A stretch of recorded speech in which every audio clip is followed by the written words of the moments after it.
I would like to acknowledge that this video is being filmed on the traditional lands of the Wurrundjeri people of the Kulin Nation. I pay my respects to their elders past and present, and extend that respect to any Aboriginal, Torres Strait Islander or First Nations people who may be watching this video today.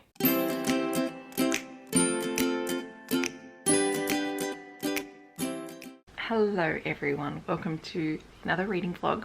I'm just going to be doing another weekend reading vlog. It's a themed one. This time it's going to be author themed. But I am actually starting it a fraction earlier because I'm currently on leave from work, because if you haven't been following me on Instagram, I was totally classy and elegant and slipped down some stairs at work on Tuesday. So it's Friday now. And I've been off work since Tuesday afternoon. And by stairs, I mean, you know, like those 2 steps that you usually have somewhere, just like a little ledge. And I didn't even slip off the top one. I slipped off the one closest to the floor. So totally classy act for me, and I feel like an absolute drama queen. But to be fair, I was in quite a lot of pain for the first couple of days. I'm still in a bit of pain, and I had it checked out yesterday by a GP, and I've had an x-ray which I'll get the results for on Monday, and I've also already been to see a physio for the first time. And yeah, so that's where we are. I'm off work until Tuesday now, and yeah, it's fun times. So, but I can walk on it now. No one thinks it's broken or fractured, they just think it's probably sprained. And I've got some impressive bruising, which, as my physio said, you know, if you're going to do a sprain, at least you want some evidence that you've actually done something significant to it. So it's a lot better today. I'll show you, because I'm about to change my compression bandage so that I've just got some support on it, and I'm getting it strapped on Monday by my physio so that I can have it strapped for work for a couple of days. Anyway, if you don't like seeing bruises or feet, don't look now. So a lot of bruising and swelling is still up here near my foot, and it's pretty sore across here. But this is actually a lot better than it was, and the swelling has gone down massively. So pretty much I'm very grateful that it is not worse than it actually is.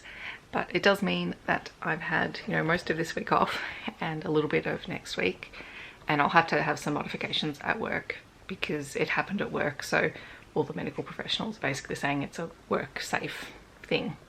So they've already started, you know, checking out the steps and ordering the stuff to make it less slippery. And as I said, total accident. Moving beyond that, the theme of this reading vlog is going to be an Olivia Dade reading vlog, because I have not read any Olivia Dade books. I happen to have 3 on my Kindle, and I thought I would read them because I think I'm in the mood for just some nice contemporary romances. My brain is not coping with a lot at the minute. I'm really struggling with picking things that I'm interested in, so I'm hoping that this will just be fun because her books seem like things that I should like. I have 40 Love, I also have Spoiler Alert, and I have All the Feels. And I think I'm going to start with Spoiler Alert because that's, you know, in my little geek girl wheelhouse, and then try the others. So that's going to be the theme. Those are the 3 books I'm planning on reading. Because I'm home early this weekend, I'm going to also do some filming. I'm going to try today to film a picture book video, and there was something else. Oh, my members favorites video for March. Try and get that done. I've also will have the books beside my bed video, the vlog, and a couple of other things that are coming out in the next couple of weeks. So I'm just going to try and work through those on Friday and Saturday, do the editing. Like, I literally can't go anywhere. I'm supposed to stay on the couch and keep my foot up. So yeah, we'll see how that goes.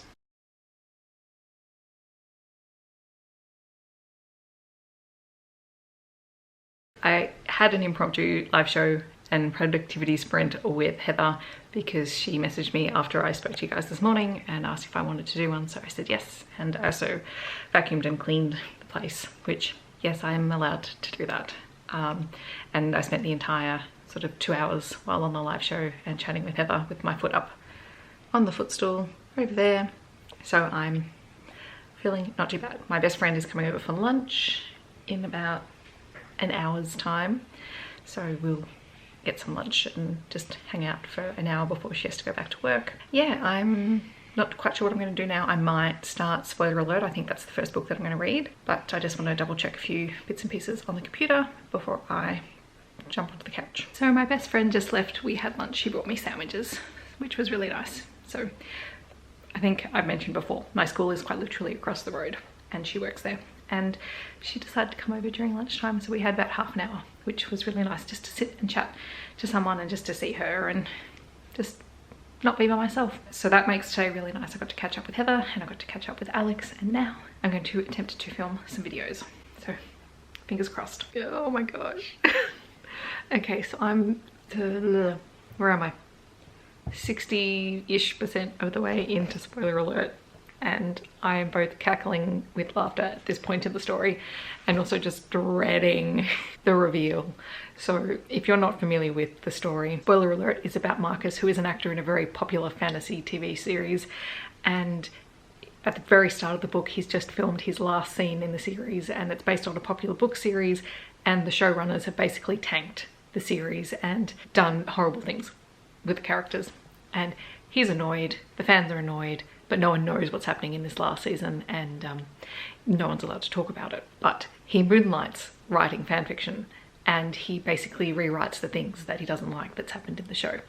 And he's made friends with another fanfic writer who he has an online relationship with. He's never met her. And then of course we meet April, who is that other person, and she's a geologist. She's awesome, she's plus sized, and she is also starting to get into cosplay, and she creates a beautiful costume from the show. She's a big fan of it, and she posts it online, gets some really dodgy comments, and Marcus, not realizing who April is, comments and tells off a few people who've made some insensitive comments, and then asks her out. That's how they meet. They go on this sort of date, and then, you know, it's tentative as to whether or not they go on a second one. They do, and then there's a whole lot of things that happen where April is so used to people fat shaming her that she misinterprets something that Marcus says just off the top of his head because it's his regular routine, and it takes them a while to sort of get their equilibrium, oh my gosh, words, back.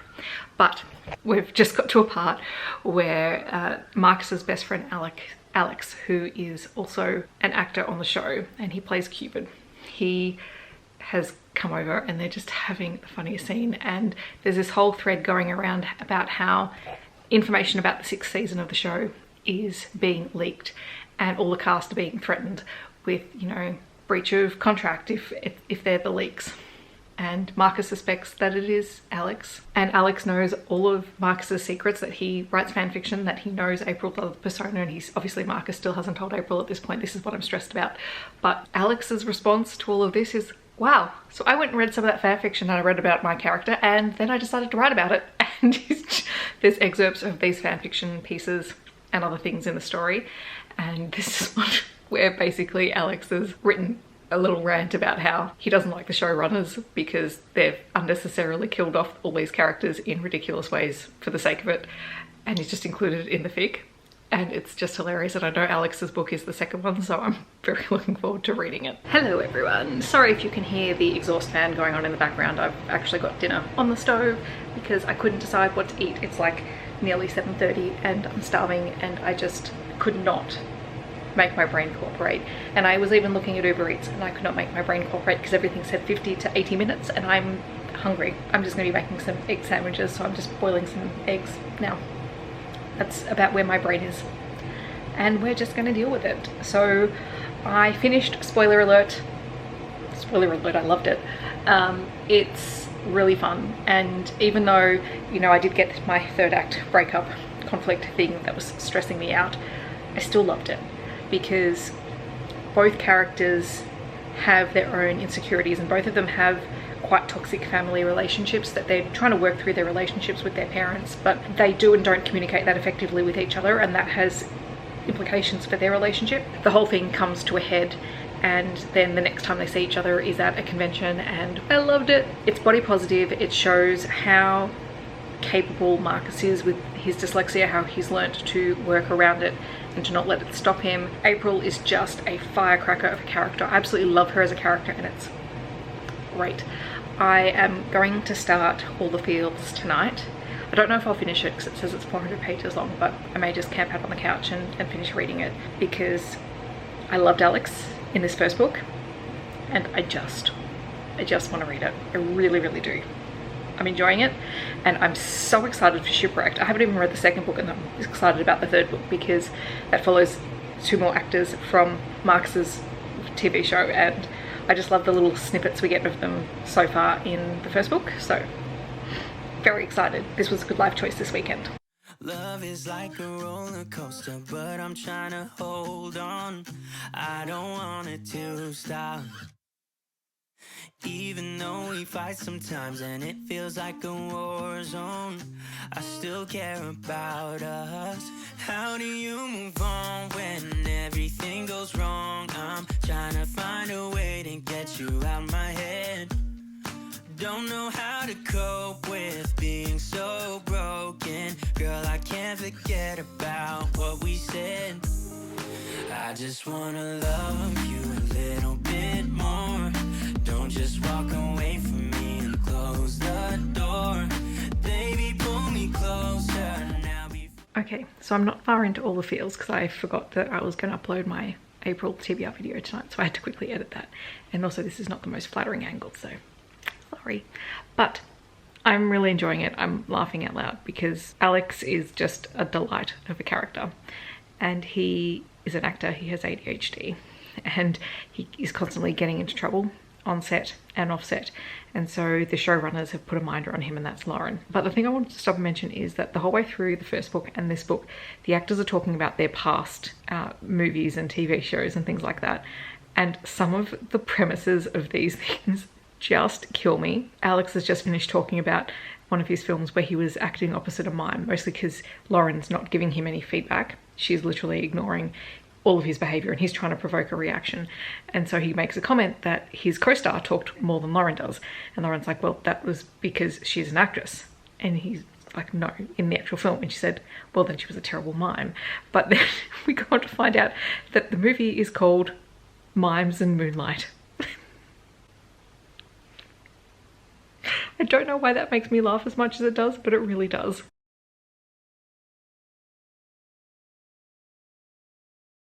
So I just finished all the feels and I am going to go to bed and talk about it in the morning just so I can gather some thoughts. Also, it's like after midnight. This legitimately just happened as soon as I finished reading the book. So that's good timing, I suppose. I suppose I need to charge my Kindle. So I will check in with you guys tomorrow morning and let you know my thoughts, which I love the book. I really did. Good morning, everyone. It's now Saturday and I've just been down to the post office to pick up a parcel and yeah, walked there okay, just fine. A bit uncomfortable but not painful, just annoying.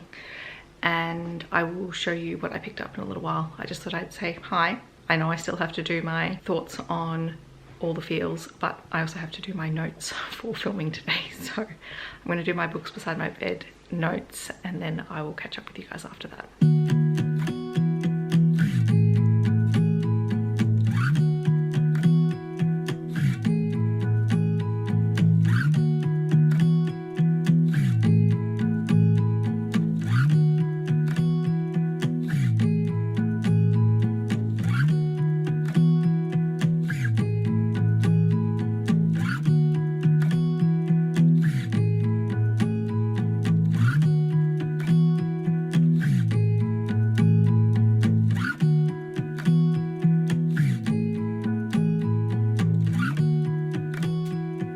Okay, so we're just gonna hang out here for a minute. I have finished my filming, so it's time to talk about all the feels, which I think I liked more than spoiler alert. And it's interesting because this book had a really weird sort of pacing thing going on, because the first 50% of the book, we knew a lot of sort of the main big beats of the first 50% from spoiler alert, because that's where we leave off with Alex and Lauren in the first book.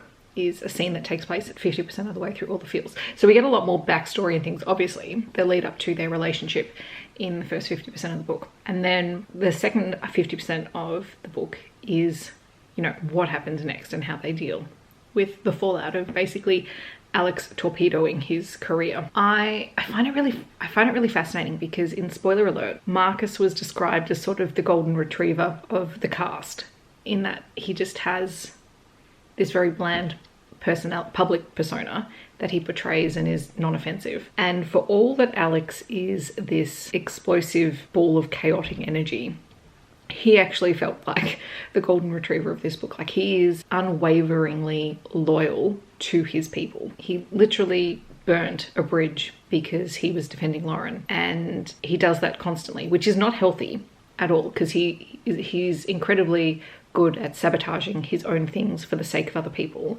without thinking through how that impacts on them. In a weird way, it's almost endearing because he's so loyal. And a lot of this comes down to lots of different factors. I mean, his ADHD is a huge factor in the story, and that comes across because he talks a mile a minute. He never stops talking. He fills every empty space with stuff.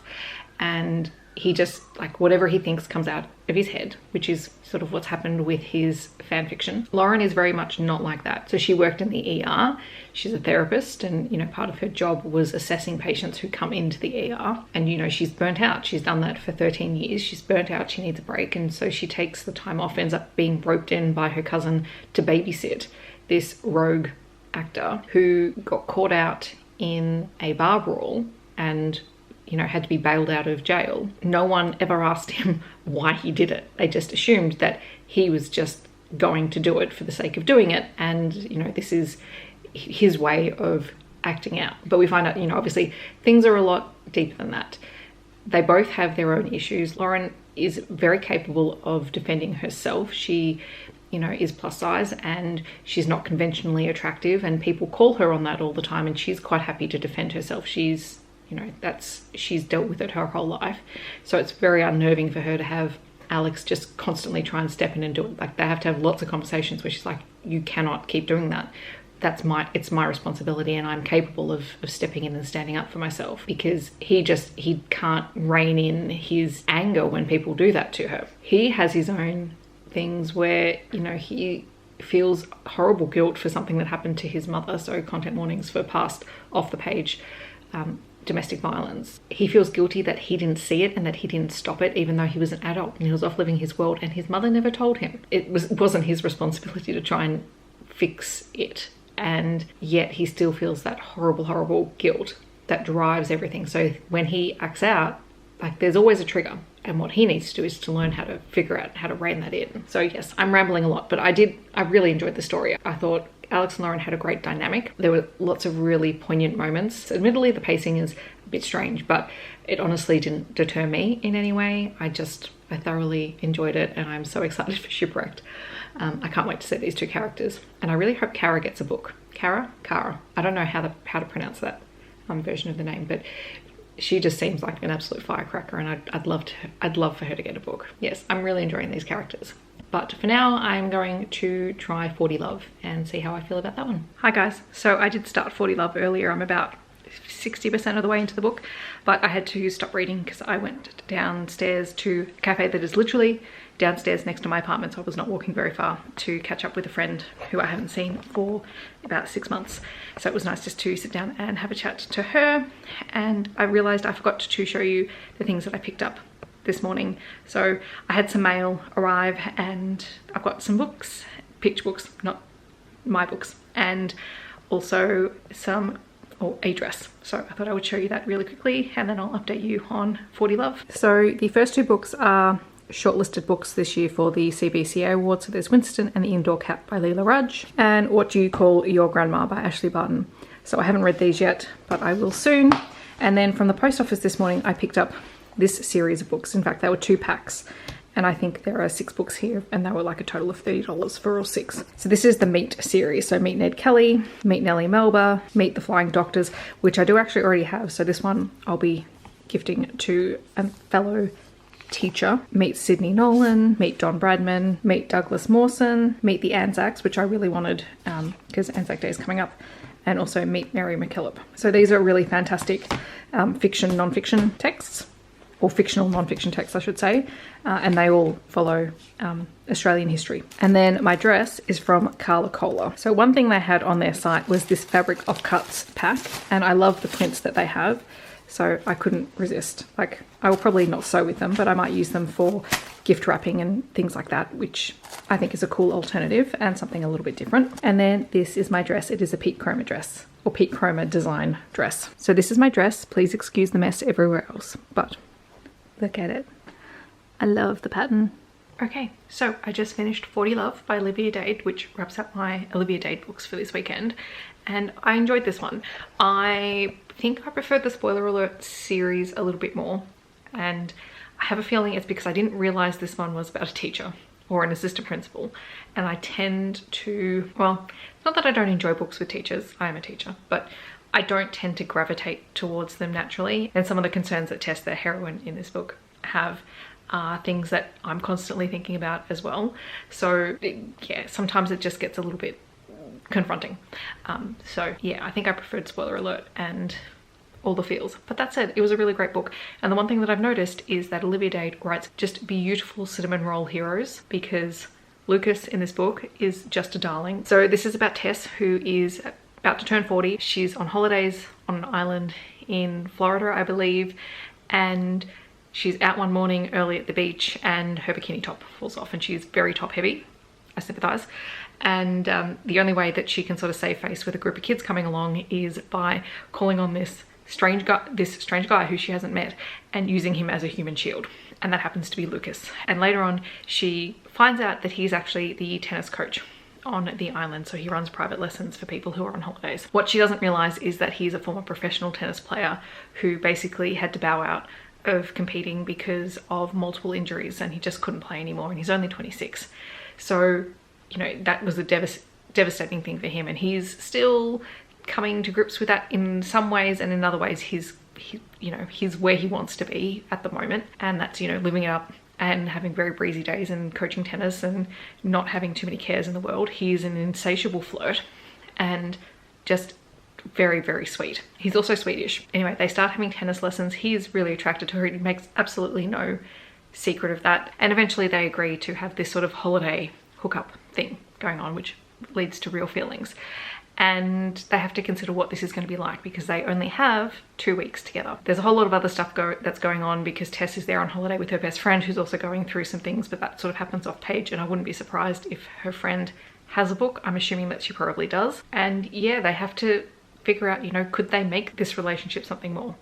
And I actually really liked the solution. The third act breakup wasn't really a third act breakup, more as like a stumbling block, which I appreciated a lot, because those things stress me out. I enjoyed it. It was good fun. And I really enjoyed Olivia Dade. So I've tried 3 books. I think I like this idea of try an author and read multiple things, because I think quite often if you try a new author, you have to give them a couple of books to really decide whether or not you like them. And I've had this discussion with a few people recently, but yeah, I'm definitely enjoying Olivia Dade's work so far. So yes, expect to see me reading maybe some more of her books. She's got a couple of other teaching ones that I'm definitely not going to pick up just because I avoid them, but other things, yeah, I'll give them a try. Okie dokie, so that wraps up this reading vlog. In the comments, I'd love to know if you've read Olivia Dade's books and if you have a favourite, so definitely let me know down below. Otherwise, I hope that wherever you're in the world, you're staying safe and healthy, and I will see you in my next video. Thanks so much for watching. Bye everyone.